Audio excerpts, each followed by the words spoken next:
পশ্চিমবঙ্গের NMMS scholarship পরীক্ষার admit card প্রকাশিত হয়েছে। পরীক্ষার অ্যাডমিট কার্ড ডাউনলোড করার জন্য আমরা চলে যাব ওয়েবসাইটে। কিভাবে ডাউনলোড করতে হবে সেটাই দেখাবো আজ। তোমরা সার্চ করবে এনএমএমএস ওয়েস্ট বেঙ্গল লিখে সার্চ করবে, একটা ব্রাউজার ওপেন করে, ফোন থেকেও করা যাবে। সেখানে তোমরা দেখতে পাবে বাংলার শিক্ষা .wb.gov.in বলে একটা ওয়েবসাইট প্রথমেই আসছে। সেখানে তোমাদের ক্লিক করতে হবে। ক্লিক করার পর তোমরা দেখতে পাবে সাইটে চলে এসছে, অ্যাকাউন্টে লগ ইন করতে হবে এটাকে ডাউনলোড করার জন্য। তাহলে আমরা কি করব, গট ইটে ক্লিক করব। এরপর চলে যাব রেজিস্ট্রেশন নাম্বার পাসওয়ার্ড দিয়ে যে লগ ইন সেকশনটা আছে, লগ ইন সেকশনে আমাদের রেজিস্ট্রেশন নাম্বার দিতে হবে। রেজিস্ট্রেশন নাম্বার তোমরা পেয়েছিলে যখন প্রথমবার স্কলারশিপ পরীক্ষার জন্য তোমরা রেজিস্টার করেছিলে। ডাব্লিউ দিয়ে রেজিস্ট্রেশন নাম্বারটা শুরু হয়েছিল। রেজিস্ট্রেশন নাম্বার সবাইকে সেই সময় মেসেজেও জানানো হয়েছিল আর ইমেলও করা হয়েছিল।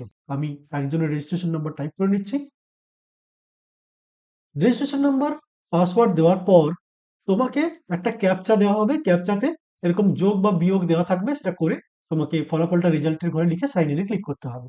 আমি সেটা বসিয়ে নিচ্ছি। তো যোগফল বসিয়ে নেওয়ার পর সাইন ইনে ক্লিক করতে হবে। অ্যাকাউন্টে তুমি লগ ইন হয়ে যাবে। লগ ইন হয়ে যাওয়ার পর তোমাকে তোমার প্রোফাইল পিকচার, তোমার ক্লাস, তোমার ডেট অফ বার্থ, তোমার রেজিস্ট্রেশন নাম্বার সব দেখানো হবে। এখানে তোমাকে ডাউনলোড অ্যাডমিট কার্ড বলে তুমি একটা সেকশন দেখতে পাবে। এই ডাউনলোড অ্যাডমিট কার্ডে ক্লিক করতে হবে। দিলে তোমার অ্যাডমিট কার্ডটা ডাউনলোড হয়ে যাবে। অ্যাডমিট কার্ড ডাউনলোড হয়ে গেছে। আমরা সেটা ওপেন করে নেব।